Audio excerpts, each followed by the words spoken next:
Hello बच्चों, आइए दिए गए प्रश्न को समझते हैं। √5 एक संख्या है। यहाँ हमें चार विकल्प दे रखे हैं। पहला परमेय, दूसरा अपरमेय, तीसरा पूर्णांक तथा चौथा प्राकृत। तो इनमें से कोई एक विकल्प सही होगा। तो आइए इसकी मुख्य अवधारणा पर चर्चा कर लेते हैं। मुख्य अवधारणा, मुख्य अवधारणा।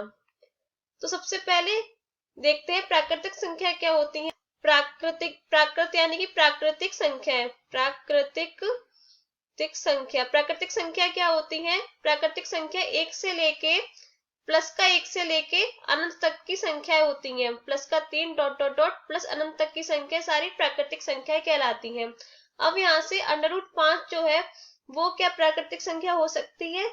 प्राकृतिक संख्या में कोई भी भिन्नात्मक तथा दशमलव की संख्या नहीं आती है। अगर हम 5 का वर्गमूल ज्ञात करें तो वह दशमलव में आएगा, यानी कि जो √5 है वो प्राकृतिक संख्या नहीं हो सकती। यानी कि यहाँ से लिख सकते हैं √5 प्राकृतिक संख्या नहीं है।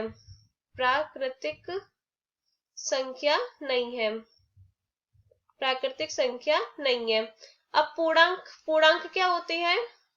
पूर्णांक होते हैं माइनस अनंत से लेके -2, -1, इसमें 0 भी आता है तथा सारे धनात्मक अंक भी आते हैं, धनात्मक संख्याएं भी आती हैं। यानी कि प्लस का 1, प्लस का 2, डॉट डॉट डॉट प्लस के अनंत तक की संख्या है। इसमें भी भिन्नात्मक तथा दशमलव की संख्याएं नहीं आती हैं। यानी कि √5 पूर्णांक भी नहीं हो सकता।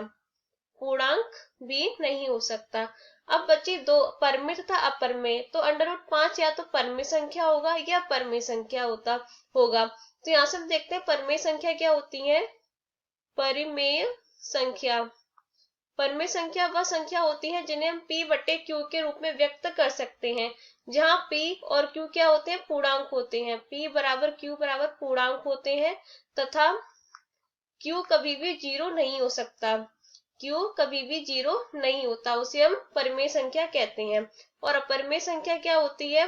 अपरिमेय संख्या, अपरिमेय संख्या जिन संख्याओं को हम p/q के रूप में व्यक्त नहीं कर सकते उन संख्याओं को हम अपरिमेय संख्या कहते हैं।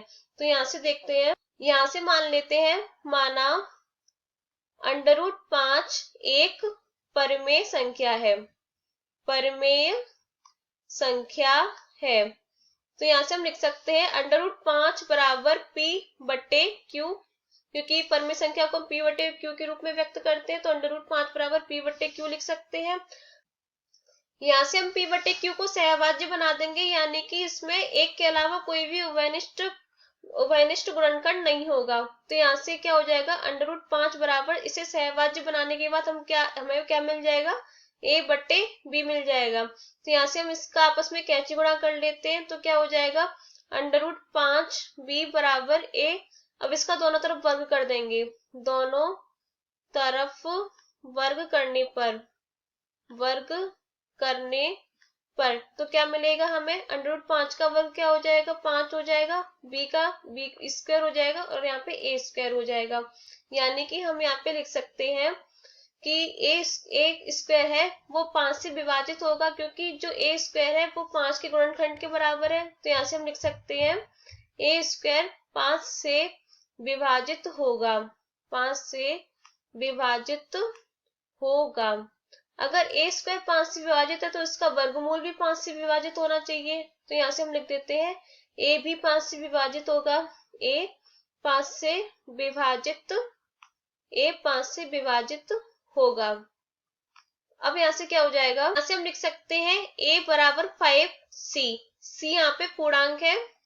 c क्या है? पूर्णांक है यहाँ पे, यानी कि हमने a को 5 के गुणनखंड के रूप में लिख दिया है। तो इसका भी हम दोनों तरफ वर्ग कर देंगे। दोनों तरफ वर्ग करने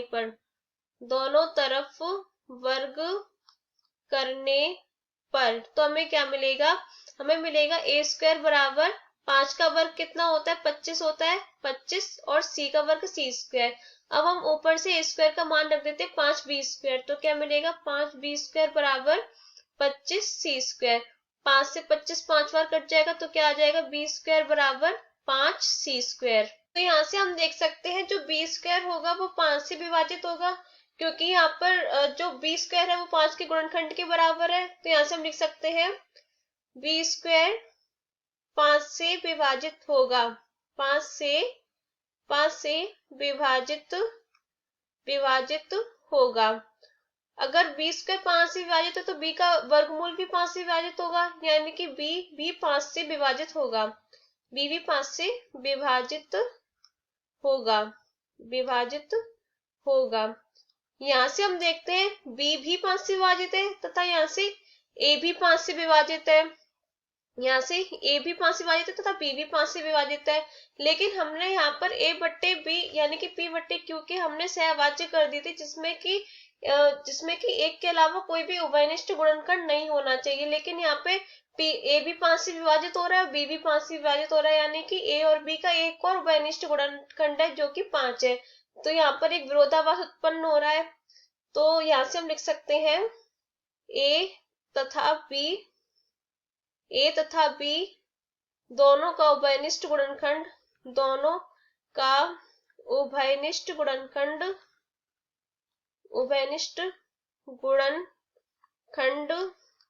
5 भी है।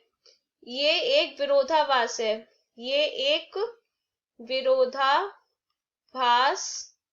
विरोधाभास है। तो यहाँ से जो हमने शुरुआत में कथन माना था कि √5 एक परमेय संख्या है, वो असत्य हो जाएगा। तो यहाँ से हम लिख सकते हैं माना हुआ कथन असत्य है। जब √5 एक परमेय संख्या नहीं है तो क्या होगी, अपरमेय संख्या होगी। तो यहाँ से हम लिख सकते हैं अतः √5 एक अपरिमेय संख्या है। यही हमारा उत्तर है। देखते इसमें कौन सा विकल्प सही है। √5 एक अपरिमेय संख्या है, विकल्प बी सही है यहाँ से। तो यहाँ से हम लिख सकते हैं विकल्प बी सत्य है। आशा करते हैं कि आपको प्रश्न समझ में आया होगा। धन्यवाद।